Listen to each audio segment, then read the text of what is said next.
Para business leaders dan intellectual business community, kita sampai pada segmen terakhir diskusi kita hari ini, yaitu business at the bottom of pyramid, yang kita ambil dari artikel Harvard Business Review tentang pengalaman SKS microfinance di India. Dan sekarang kita membicarakannya tentang bagaimana ya situasi mikrobisnis di Indonesia. Masih bersama kita Pak Franky Welirang, CEO dari Bogasari, dan kita punya banyak rekan-rekan intellectual business community yang juga ikut berpartisipasi dalam diskusi kita.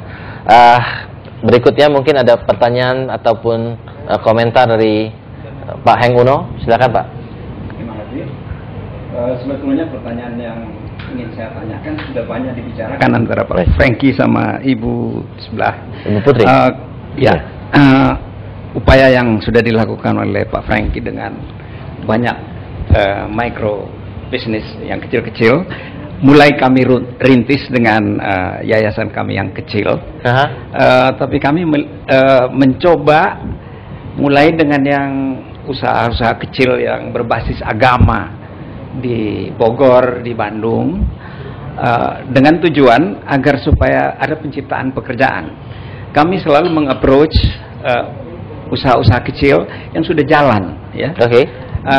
Cuman ingin mengembangkan diri, dan dengan itu kami coba juga bantu dengan pengetahuan seperti yang sudah Pak Franky lakukan. So, the poinnya apa Pak? Lalu kami tentu ada terpikir akan risikonya, ya, karena kami membantu juga secara finance. Kami mengharapkan karena mereka berbasis agama bahwa ada kejujuran di situ, ya. Dan itu pun kami sudah siap. Andaikan terjadi ketidakberesan, that's a loss that you have to take yourself. Udah berapa lama Pak usahanya Pak? Baru setahun. Oh, setahun, oke. Setahun masih belum kelihatan Pak ya. Oke, jadi Bapak ingin sharing aja atau ingin bertanya? Hanya sharing aja, karena tadi banyak pertanyaan saya sudah bagaimana supaya membuat mereka itu akhirnya jadi bankable, ya. Mungkin berikutnya ada Pak Rudi, silakan Pak Rudi. Terima kasih Pak Bayu. Saya sedikit sharing dan sekaligus ada yang mau ditanyakan kepada Pak Franky terkait dengan pengembangan dan pembinaan terhadap UMKM. Kita lihat pemerintah dan dunia swasta, dalam hal ini pengusaha besar, sudah ikut berperan. Pemerintah melalui kebijakan-kebijakan, antara lain melalui program PNPM, kita tahu, kemudian ada penyaluran kredit KUR itu. Kemudian pelaksanaannya artinya dalam hal ini pemerintah menyediakan hanya kailnya saja. Umpannya silakanlah dicarikan ini kailnya gitu loh, kira-kira seperti itu. Namun dalam pelaksanaannya saya lihat ini banyak hal yang barangkali harus dipikirkan juga, mengingat dari segi kualitas SDM. Barangkali ini perlu ada pembinaan. Itu satu. Yang kedua, menyangkut yang saya maksudkan adalah kalau bisa supaya mereka itu cepat mandiri, pemerintah mengurangi proteksi. Proteksi apa nih Pak yang selama proteksi ini? Terhadap usaha kecil. Karena salah satu contoh kita tahu di Jakarta misalkan ada undang-undang Perda DKI nomor 2 tahun 2002. Di sana menyebutkan bahwa pengusaah besar dalam hal ini dunia swasta, ya, yang mempunyai usaha di atas 500 meter persegi itu harus menyediakan lokasi tempat usaha sebesar 20% bagi usaha kecil. Nah, itu satu. Ini bagi pengusaha besar itu khususnya di dunia retail sangat memberatkan. Sebagai contoh, kalau saya mau buka usaha saya dengan menyewa, katakanlah di Skyline ini sekitar 20.000, berarti 20% dari 20.000 itu sekitar 4.000 harus kita alokasikan untuk usaha kecil. Usaha kecil ini kan secara ekonomis bagi kami agak kesulitan karena nilainya cukup besar. Kemudian ini juga tidak mendidik. Pertama, dari segi konsep, apakah iya usaha kecil, usaha mikro kecil ini bisa bersanding dengan produk-produk yang retail besar ini punya? Tentunya kategori barang yang sudah diprogramkan, kan ini nggak mungkin. Dari segi itu juga jadi masalah. Itu salah satu contoh proteksi yang dimaksud ya. Sedangkan Undang-Undang Nomor 20 tahun 2008 dan sebelumnya juga ada tentang usaha kecil, tentang kemitraan. Undang-undang sebelumnya juga ada, yang terakhir adalah tentang Undang-Undang Nomor 20 tentang kemitraan. Di sana disebutkan bahwa kemitraan itu adalah kemitraan antara usaha besar dengan usaha kecil, di mana usaha besar harus membina usaha kecil, tetapi dengan ada minimal ada tiga prinsip yang harus dilakukan, yaitu yang saling memperkuat, artinya kedua usaha ini harus saling memperkuat.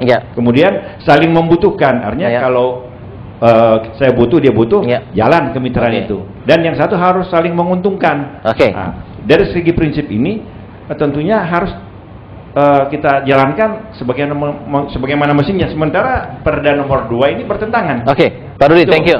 Jadi saya mohon barangkali Pak Franky bisa melihat dalam konteks ini, dan yang menyangkut penyaluran bantuan tadi, dana kepada ini, saya setuju bahwa itu bukan urusan kita. Biarlah aksesnya ke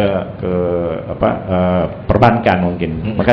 Pak Franky, mungkin kalau kita sorotin satu-satu perda-perda dan segala macam, mungkin ada kesalahan-kesalahan lah ya, yang ketidaktepatan. Tapi kalau kita ngomong ideally, itu harusnya rule of the game antara government, business entity yang lebih besar sama mikro bisnis ini harusnya seperti apa sih supaya win-win gitu loh Pak?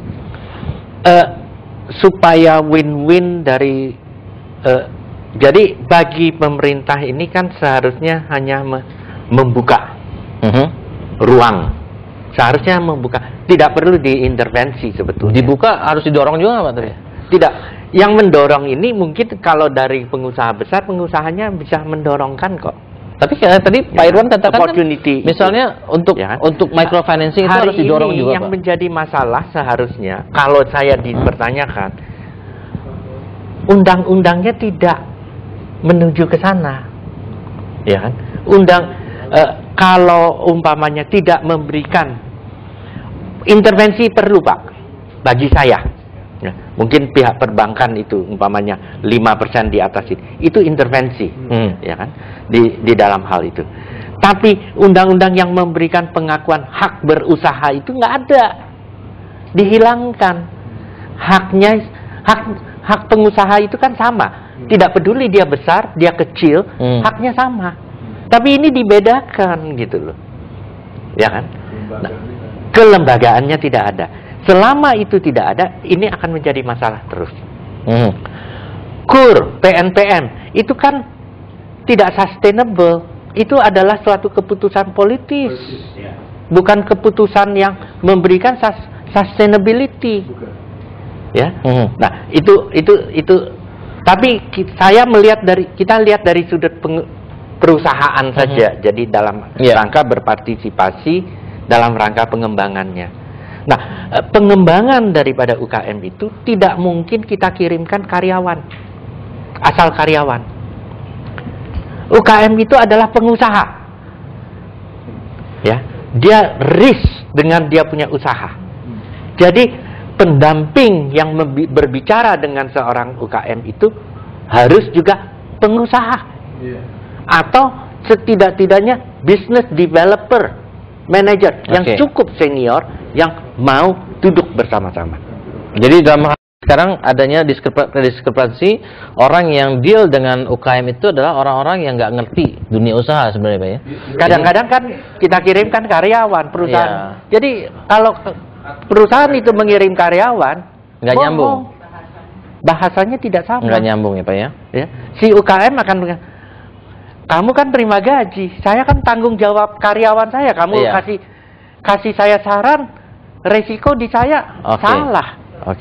Ya kan? Jadi di sana Pak ya, kita harus lebih memperbaiki, dalam arti kata kontak kepada UKM tersebut harus benar-benar kita cermati. Orang yang ngomong tuh harus yang ngerti, orang yang bisa nyambung kepada mereka gitu Pak ya. Bukan pegawai yang don't understand the business, dia punya situasi, Pak ya. Ya, akhirnya dia ajarin cara catat mencatat kan.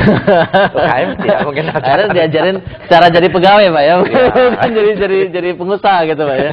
Oke, para business leaders dan intellectual business community, diskusi kita sebenarnya masih panjang dan masih banyak yang harus kita bahas, tetapi karena waktu kita harus menyudahi diskusi kita. Dan sebagai rangkuman dari diskusi kita hari ini, bahwa kita lihat dibandingkan dengan India ataupun Pakistan yang sudah ada pionir-pionirnya, mungkin Indonesia masih ketinggalan dalam pembinaan microbisnisnya, terutama dari segi microfinancingnya. Tetapi kita lihat sebenarnya di Indonesia ini banyak juga pengusaha-pengusaha ataupun perusahaan-perusahaan besar yang punya stake ingin membantu microbisnis untuk lebih berkembang, karena dengan microbisnis lebih berkembang tentunya para bisnismen ini juga akan bisa bertambah. Cuma memang seringkali kita jumpai dalam hal ini Indonesia masih belum punya pengalaman yang cukup untuk bagaimana kita bisa menunjang mikrobisnis ini yang at the end masih akan kembali kepada kita dalam bentuk profit juga.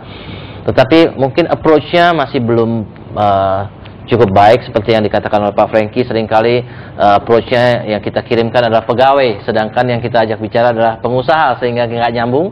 Kemudian juga kita lihat bagaimana pengertian kita tentang UKM ini, tentang usaha mikro ini masih belum banyak. Kita masih belum mengerti tentang kultur mereka, tentang bagaimana di dalam kultur tersebut masih ada subkultur lagi, ada yang urban, ada suburban, ada yang rural. Itu yang masih banyak yang perlu kita pelajari sehingga kita bisa lebih mendukung mikrobisnis ini. Di samping juga dunia perbankan kita juga kelihatannya masih banyak perlu didorong ataupun sosialisasikan tentang konsep-konsep seperti ini, sehingga bisa menunjang mikrobisnis dan kita bisa meniru atau mungkin bisa lebih baik dibandingkan India ataupun Pakistan yang sekarang menjadi pembicaraan dunia, bahwa mikrobisnis mereka berkembang karena microfinance mereka juga jauh semakin advance dibandingkan dengan Indonesia. Demikianlah para business leaders dan intellectual business community. Kami harapkan kita mendapatkan sesuatu untuk kita bisa aplikasikan di dalam usaha kita ataupun dalam usaha kita untuk meningkatkan mikrobisnis, supaya negara kita makin maju dan at the end kita sendiri juga akan bisa menikmati hasil yang lebih menyenangkan untuk masyarakat kita dan hidup kita. Sampai jumpa dalam acara CEO Difference berikutnya. Saya Dr. Bayu Prawidahi, Executive Director Intellectual Business Community.